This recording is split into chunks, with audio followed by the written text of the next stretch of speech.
The claim I wanted to object to is what's called the Euthyphro Dilemma. Now, that sounds like a fancy term, but it's basically a philosophical dilemma where we ask the questions about God and morality.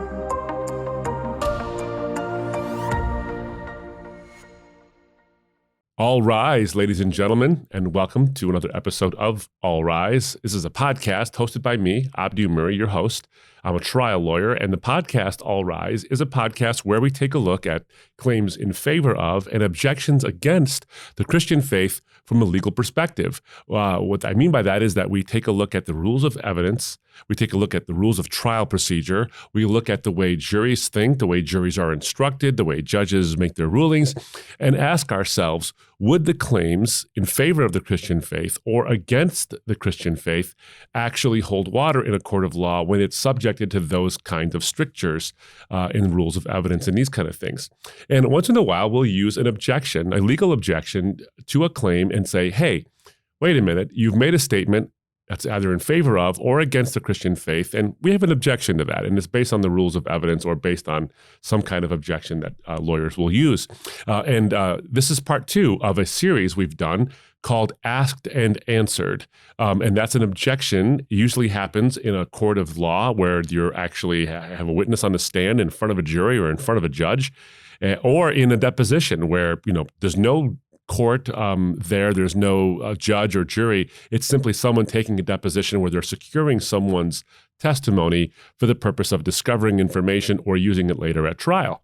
So this objection, asked and answered. If you haven't seen the previous episode where we actually addressed the question that's been asked before, who made God, this is more of an objection that is based on not on evidence coming into a trial or keeping something out because of its relevancy or because it lacks foundation. No, asked and answered is an objection a lawyer would make when another lawyer is asking a witness who's on the stand or in front of the court stenographer or whatever, what have you.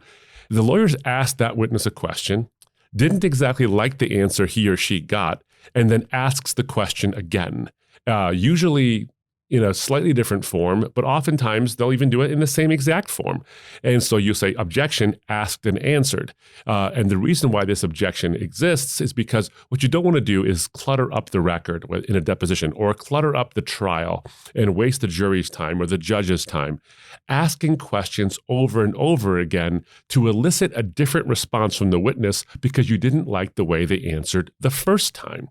And so that happens in a court of law where someone was asked a question just moments before, or even a little while before, if it's like a couple of days testimony, and then you're seeing, hey, is this witness changing their answer? Or I don't like the answer and I want them to change the answer. And so I'm going to badger them until they give me the answer I want.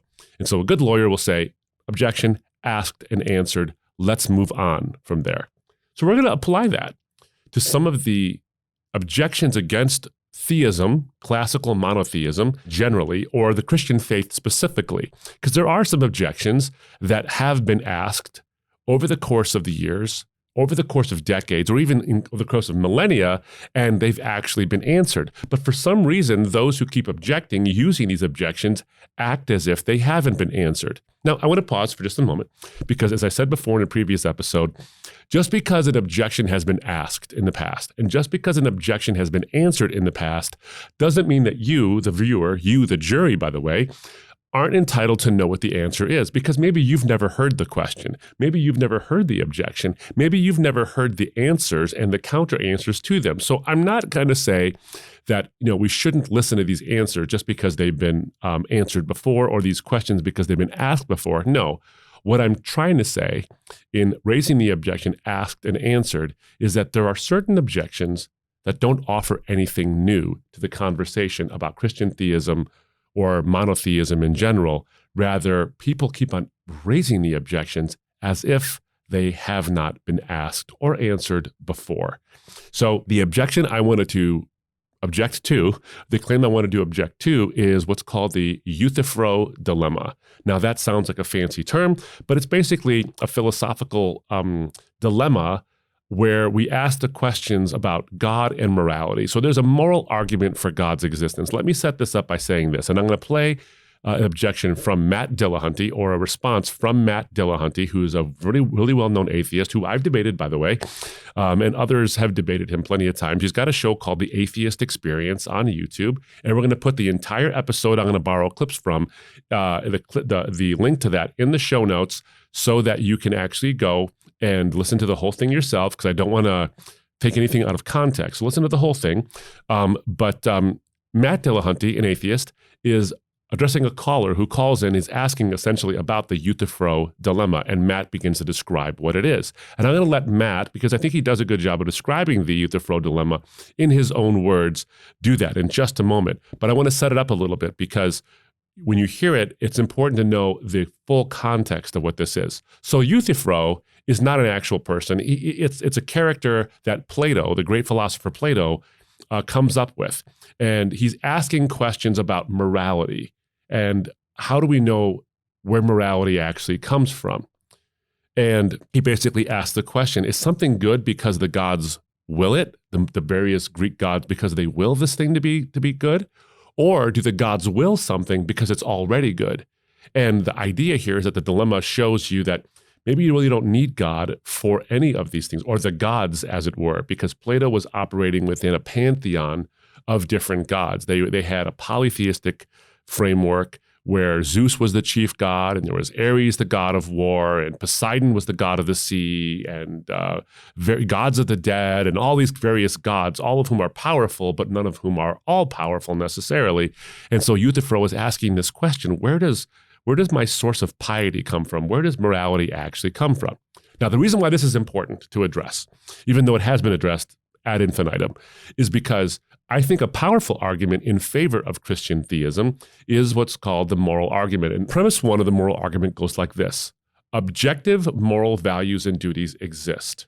Objective meaning essentially that it does not depend on human opinion. They exist as a matter of fact and apply to all people at all times in all circumstances. And of course, situational ethics setting aside. But premise one, objective moral values and duties exist only if God exists. Premise two, objective moral values and duties exist. Conclusion, therefore, God exists. That is a logically sound and I think valid argument.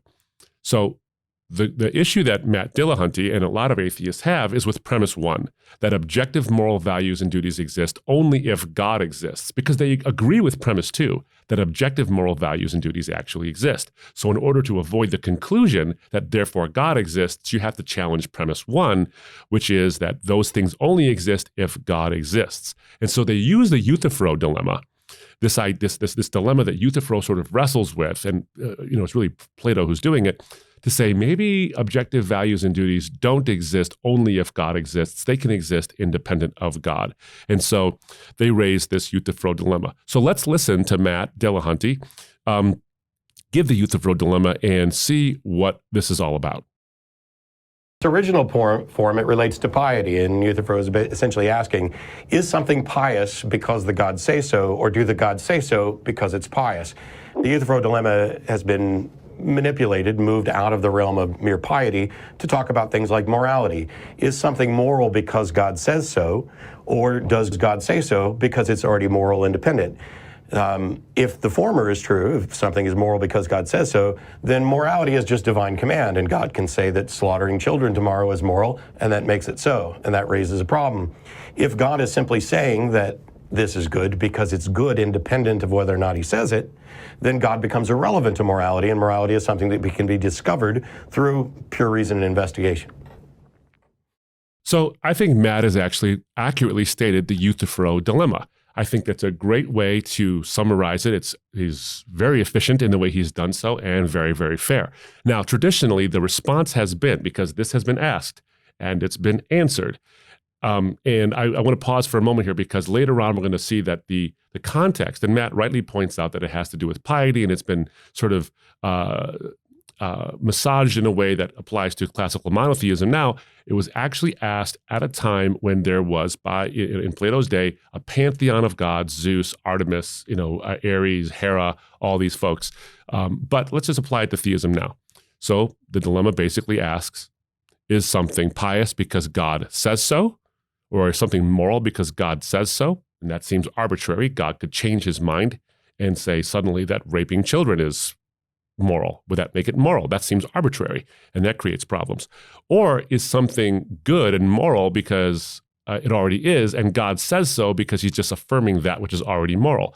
And the problem with that is that it basically means that morality exists independently of God, and therefore God isn't the source of morality. He's just acknowledging that morality's existence outside of himself. So if it's part one of the dilemma, you have what's called divine command theory, and Matt Dillahunty really does not like divine command theory. You can watch all of his videos and find out why he doesn't like divine command theory. But basically, he's saying it's arbitrary.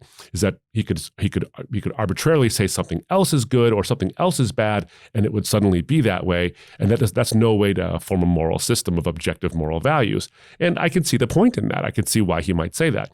So option one isn't a good option, which leaves you with option two, which is God says it because it's already moral. And if it's already moral, then we don't need God to tell us it's already moral because it's already moral. He's not the source of it because it exists independent of himself. Sounds like an almost unsolvable or unsplittable dilemma for the theist. But theists have, in fact, split the horns of the dilemma. So when you have a dilemma, you split the horns of it. So what that means is basically you say, it's not this one or that one. There's actually an option right down the middle, and you split the horns of the dilemma. So classically, the response has been this.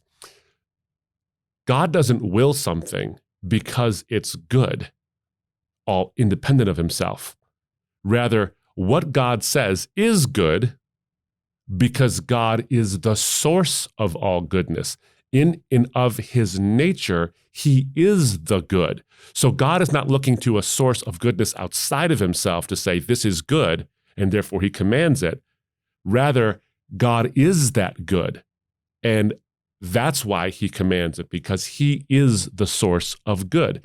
Now, this is important because the whole entire enterprise that Plato was trying to wrestle with in having Euthyphro have this dilemma is to find out what is the source of all that's good. And so we have a phrase today called Platonism. Platonism is the idea that moral values, moral duties, these things, these abstract concepts like goodness and justice and fairness and compassion and evil and, selfishness, these all exist, but they exist in and of themselves. They are what Plato called the forms. They simply exist. And so if you believe that objective good exists, but it's not grounded in any person, you're a Platonist. You believe that these abstract concepts actually exist out there, but they're not grounded in a person like God, like a transcendent person.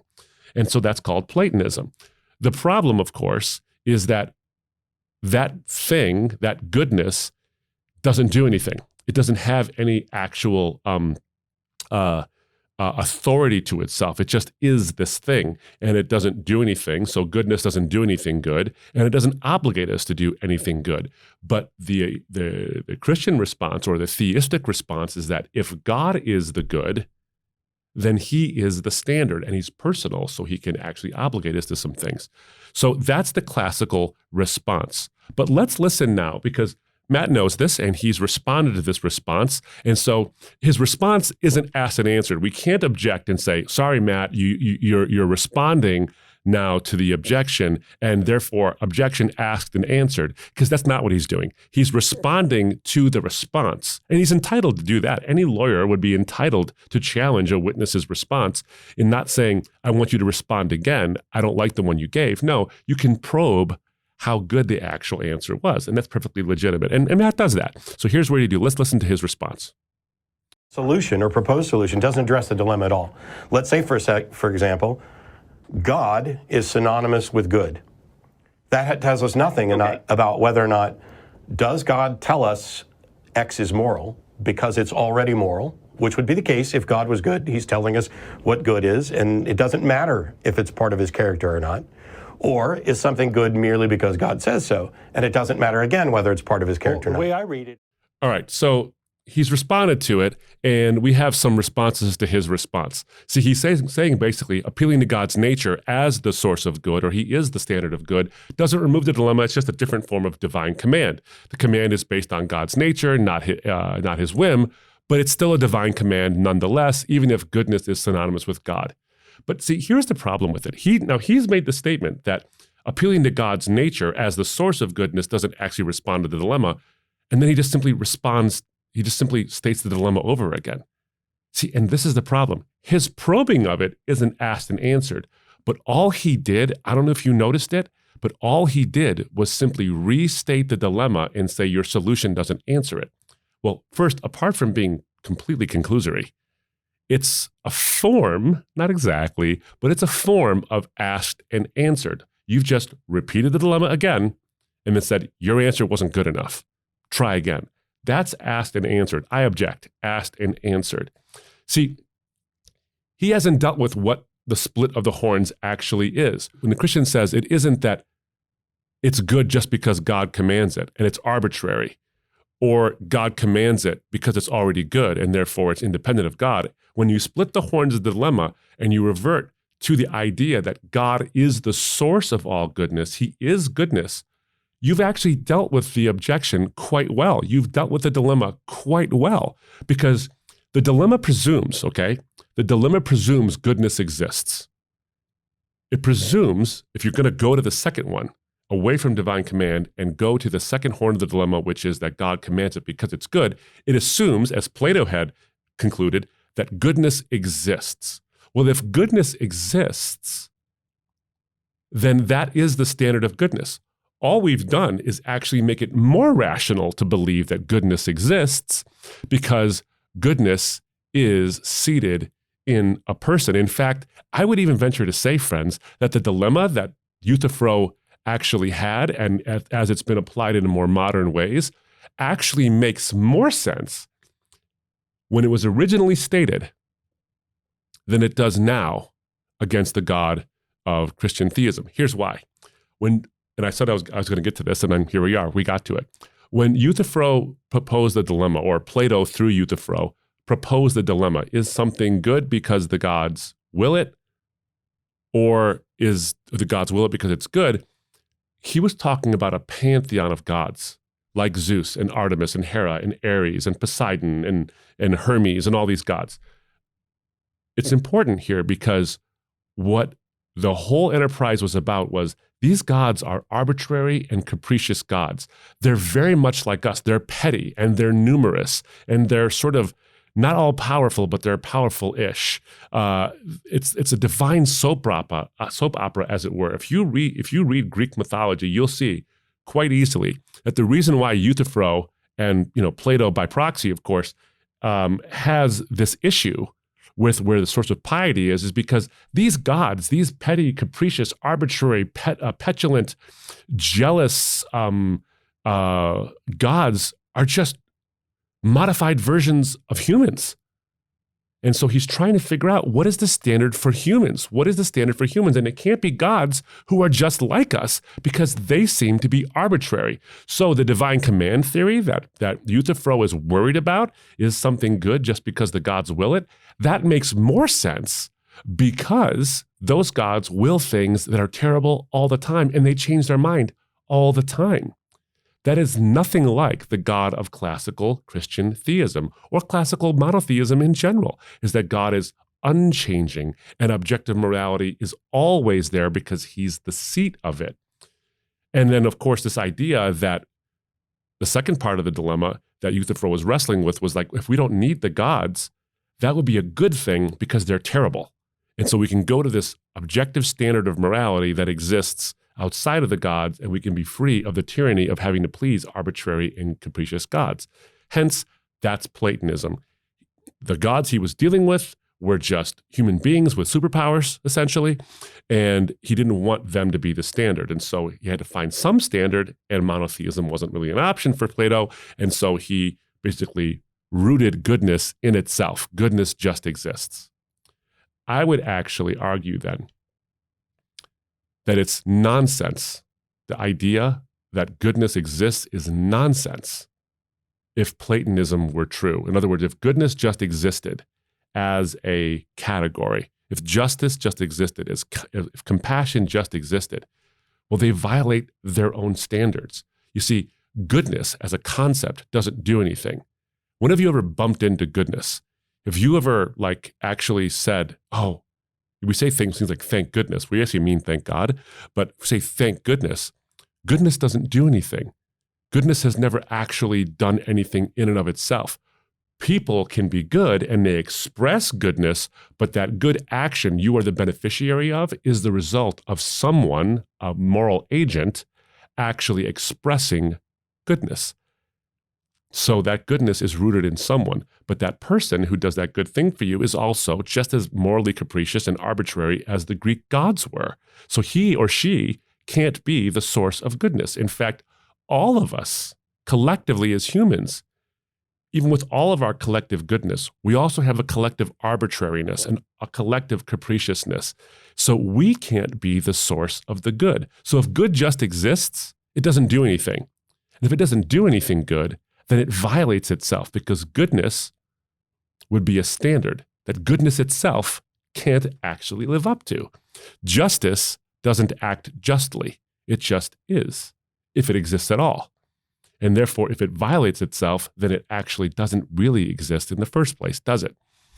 Rather, these ideas like good and just and compassion have to be rooted in personhood, something's personhood.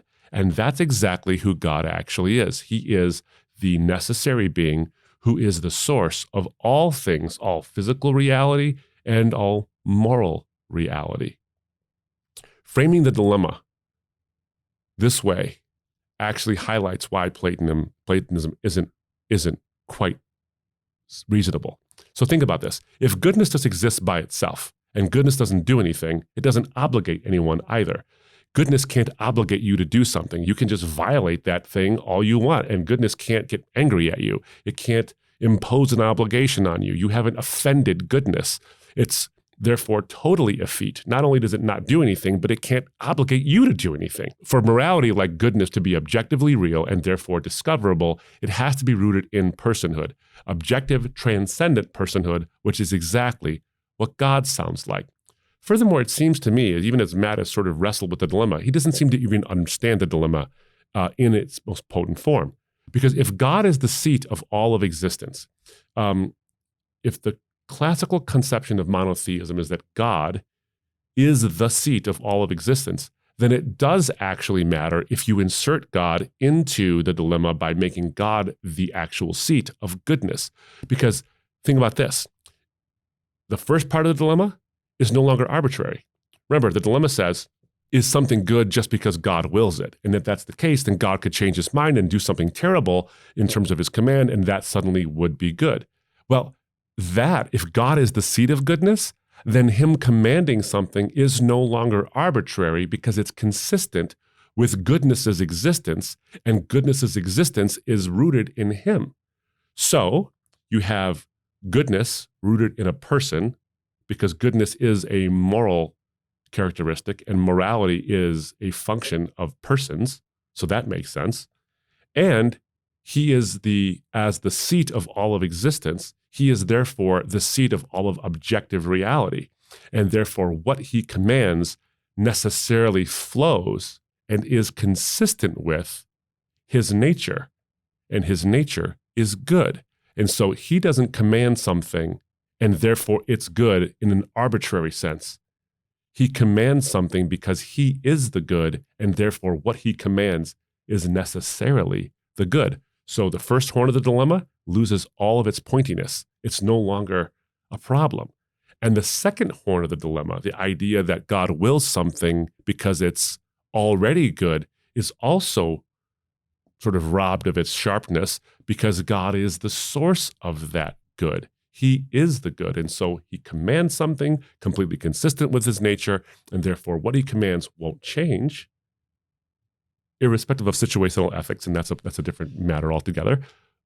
But objective moral reality actually has some kind of sense because it's rooted in an objectively real personhood. But Matt has another objection, another response to the dilemma. And let's play that real quick. Do we need God as a spokesperson telling us what is moral?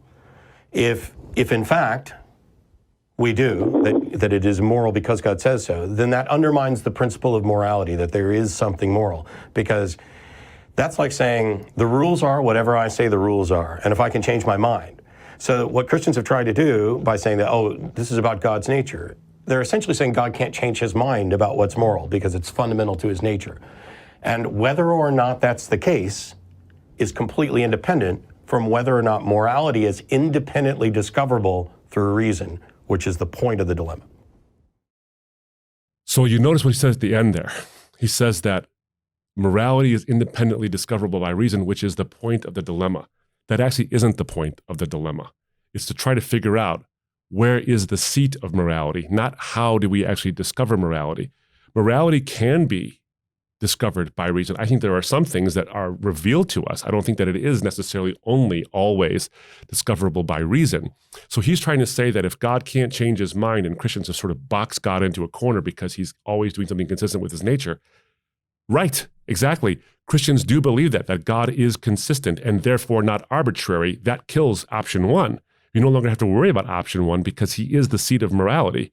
And if that is the case and he acts completely consistently, you can stop worrying about him suddenly changing his mind about what is objectively moral. That doesn't mean, by the way, that God can't actually tell you that in certain circumstances, because of situational morality or situational ethics, that if you acted this way in one circumstance and that's moral, you can't act in a different way in a different set of circumstances and that would suddenly be immoral. No, it could be moral too because the situation has changed. That is not what's going on here. Christians are affirming the fact that God does not change. That gets rid of the first part of the dilemma. And that God being the seat of morality gets rid of the second part of the dilemma.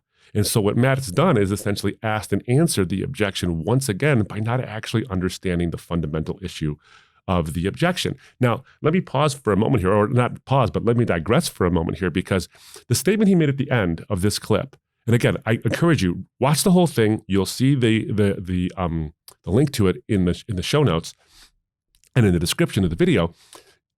He says that this undermines the whole idea of whether morality is independently discoverable by reason, which is the point of the dilemma. As I said before, it's not the point of the dilemma. The point of the dilemma is to find out if morality exists independently of God. It's being discoverable by reason, I would say, is only possible if it actually exists objectively, independent of our reason. Here's my response to that. And I think that this is a good analogy, so let me offer it to you. Reason is the method by which we detect a lot of things.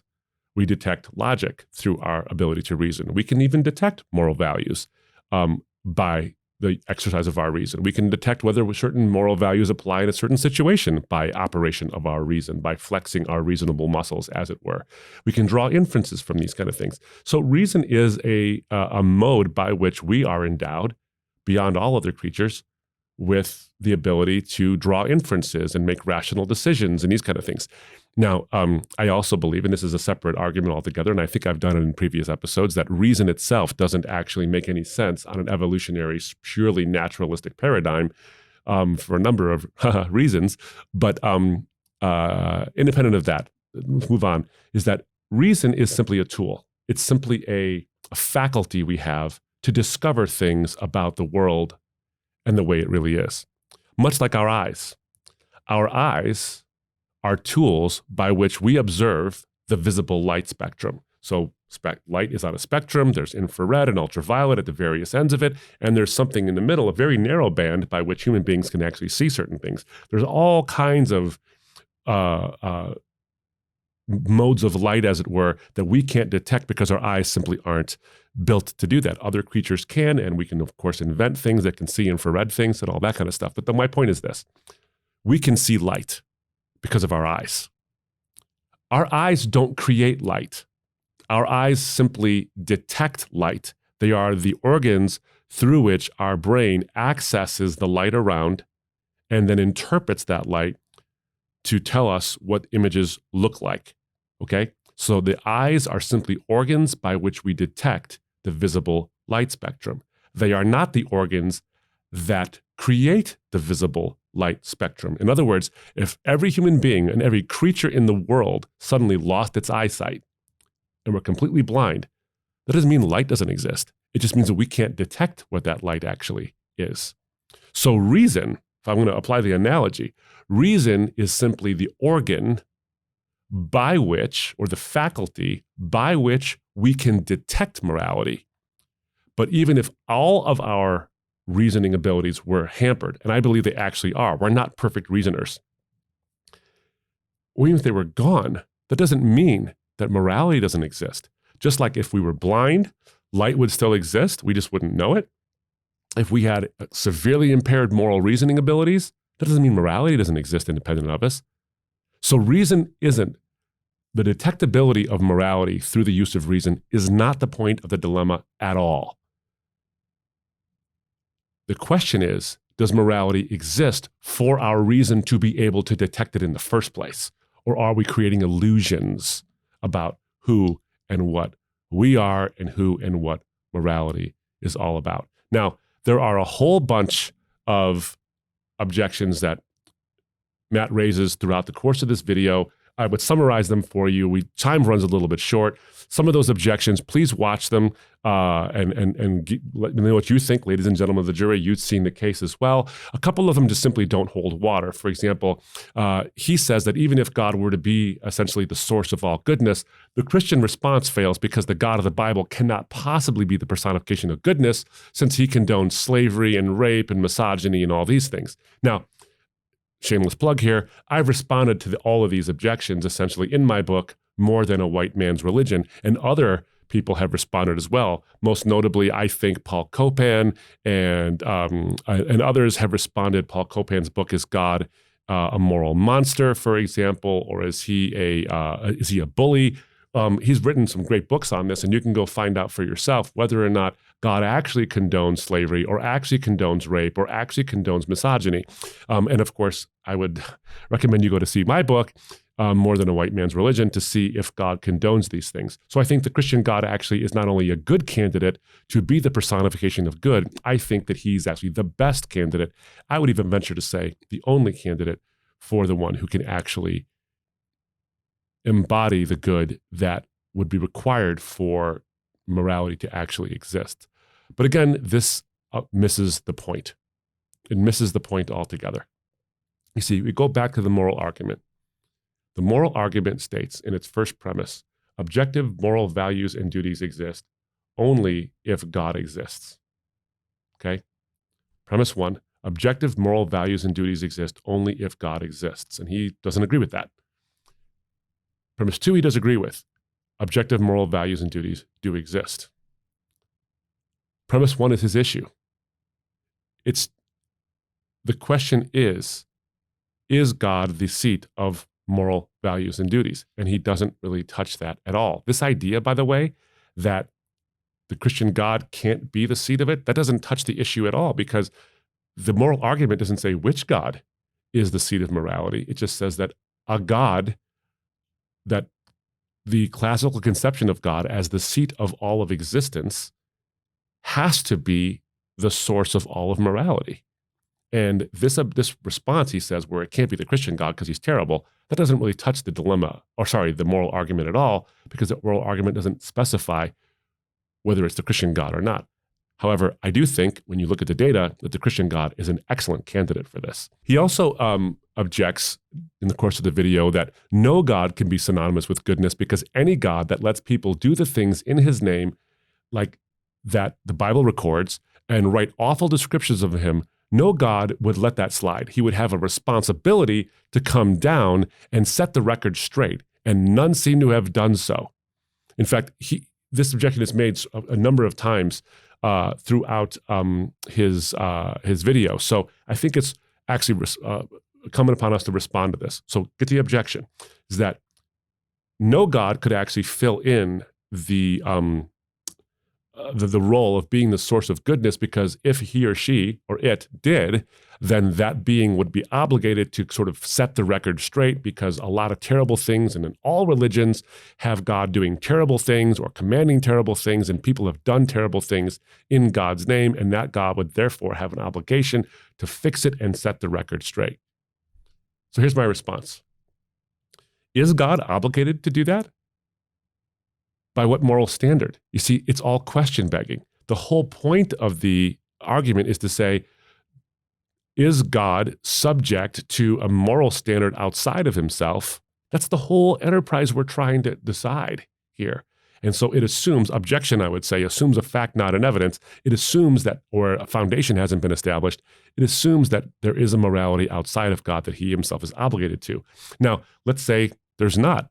Let's say that Matt Dillahunty thinks that God simply should have done these things and fixed things. Well, according to Matt, which turns it away. See, Matt doesn't like divine command theory. He doesn't like that God commands certain things and therefore they would be moral and he could have changed his mind. And that just seems, terrible.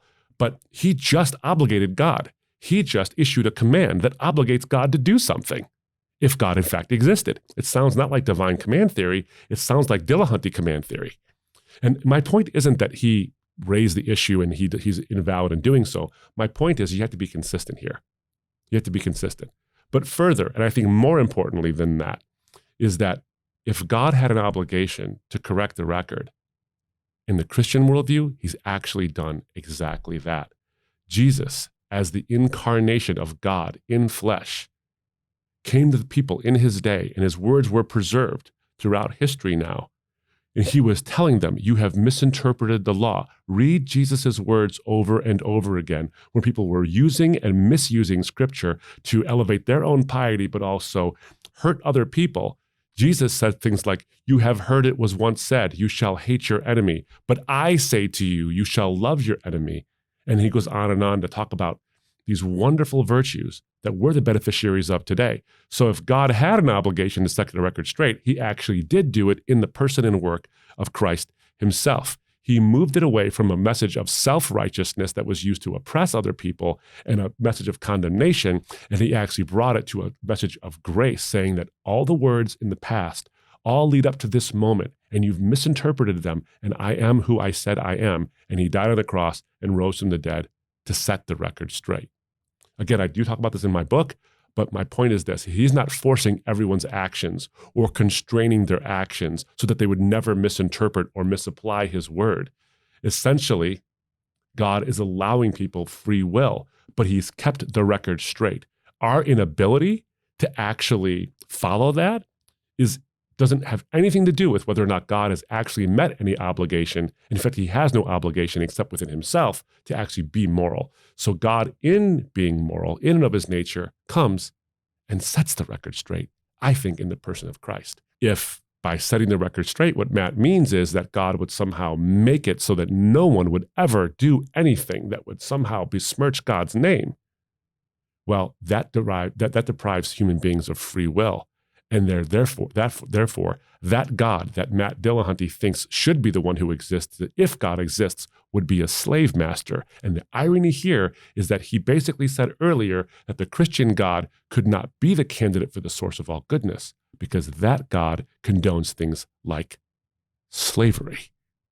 And if God takes away our free will so that we could never disobey him, then he would be guilty of the same moral indignations that Matt bemoans. And you see the whole thing eventually crumbles.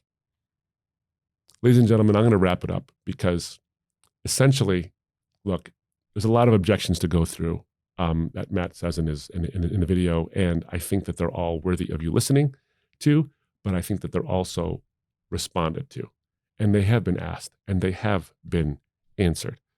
Look, what this is all based on, this idea that we can derive morality without God, is essentially humanism. It's the idea that humans are special and that we can not only discover morality, but we can actually determine what morality is, and that human well-being is somehow the moral measuring stick by which we judge what's truly objectively moral. But then I look at Lawrence Krauss, an atheist himself, And he said that essentially human beings are completely irrelevant. So if that's the case, if we're irrelevant because there is no God who made us for the purpose, then our well-being essentially is, universally speaking, irrelevant. But if we were made on purpose, for a purpose, by a God who endows us with his image, then we are not the source of morality. We are the beneficiaries of that morality. These objections all stem from a fundamental misconception of what classical monotheism, and specifically Christian monotheism, defines God to be or understands God to be. God is not one of the beings among many that are out there that act in capricious ways. No, God is not one of the beings among many other beings. God is the necessary being who is the source of every other being. And therefore, by definition, he is the source of all reality, including moral reality. When Euthyphro made the objection, or made the dilemma, I should say, as the sort of proxy for Plato's dilemmas, he was actually saying that because he feared that morality was as arbitrary and capricious as the Greek gods that Euthyphro was trying to escape. To quote Karl Barth, this conception of gods is something like this: one cannot speak of God simply by speaking of man in a loud voice. In other words, these gods are not really gods at all. They're just men and women with superpowers. That's not what God actually is. Those gods, yes, we would try to get the dilemma out there so we can get away from those gods. But the God of the Bible is nothing like them. And therefore, those gods that Euthyphro and Plato were so concerned with getting away from, they're as far away from the moral perfection that God is as we are. And we cannot be the source of morality. History has taught us that. And therefore, these false gods, who are just like us but with magic powers, can't be the source of morality.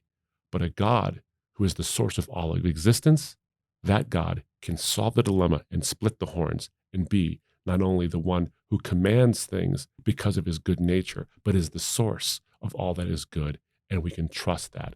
And I think that has been made evident in the person and work of Christ. So, ladies and gentlemen, the defense rests.